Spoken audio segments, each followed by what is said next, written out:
The AFC Wild Card game sent what I believe to be a strong message to the Bengals over the weekend, and in this video, I'll explain what I think the Bengals are already doing as a direct response to it.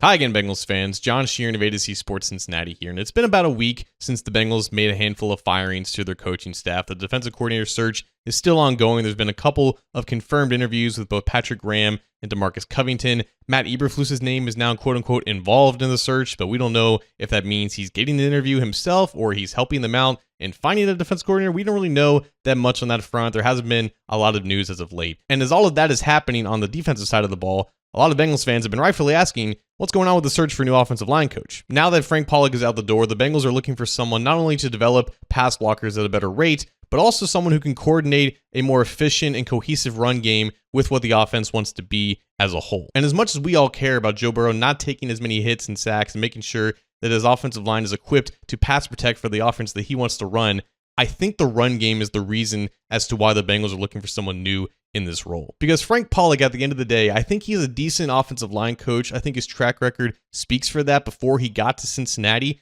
but his upbringing was under a scheme that the Bengals don't run and really don't have any interest in running. Like, he learned a ton, obviously, under Bill Callahan, who just majored in wide zone under center. That's how the Cowboys were able to succeed so much in the 2010s with that great offensive line and Ezekiel Elliott running the football. And when the Bengals realized around 2022 that that type of run game was not conducive with the passing game that Joe Burrow wants to operate under, Pollock's fit with the Bengals no longer existed. And to Pollock's credit, he evolved the run game, I think, as much as possible under his own ability to make sure that it married with Joe Burrow's passing offense in the shotgun. But again, that's not Pollock's specialty, it's not his expertise, and it makes sense to get rid of him in order to find someone who fits that billing better. That is ultimately how I see Cincinnati trying to replace Pollock as an offensive line coach and a run game coordinator. Someone with experience of teaching and implementing a run game that pairs well with a quarterback who operates out of the shotgun and the pistol. And I think this past weekend has shown how important getting this hire right is, not just for pass protection, but again, for designing a run game that you can lean on. Because every single one of the AFC Wild Card games showed this exact case to be true. Exhibit A was the Houston Texans, whose offense didn't play that great on Saturday against the Chargers, but once their defense made Justin Herbert's life a living hell and gave them a comfortable lead,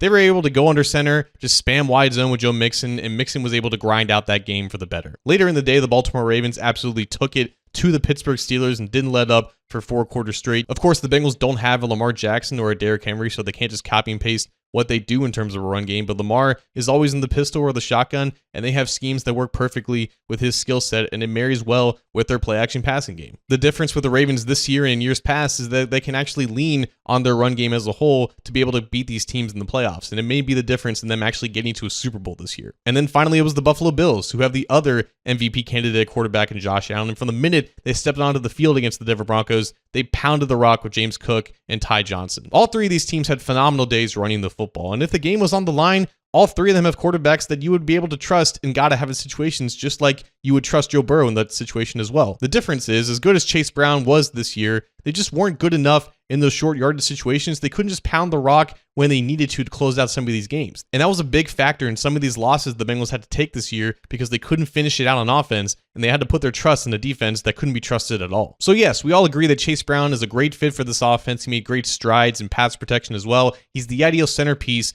for what this run game can be. But further evolution is absolutely needed. There needs to be an upgraded RB2 so you can pair him with Chase Brown. I think Khalil Herbert is an ideal RB3. What are they going to do for a long-term complement for Chase Brown? Getting better guard play is arguably the biggest need for this entire offense, assuming that T. Higgins comes back. It's not going to take a lot to improve over Cordell Volson and Alex Kappa, but that still needs to happen. But more importantly than anything, a run game coordinator with experience and history of designing and implementing schemes that the Bengals want to do to pair with this passing game. Obviously, fixing the defense and making it competent again is of utmost importance for Cincinnati. That goes without saying. But the top teams in the AFC, even the Chiefs, who didn't play this weekend, they can all hand the ball off and take some pressure off of their quarterback so they don't have to drop back 50 to 55 times a game. That's a luxury the Bengals have not had for the majority of Joe Burrow's career. And now that they have some of the personnel pieces that match what this offense can be, they need to add a little bit more to it, and they need to make sure that they have a run game coordinator that can put it all together. Constructing a run game that matches what this offense already does well will go a long way in getting the Bengals back to where they want to be.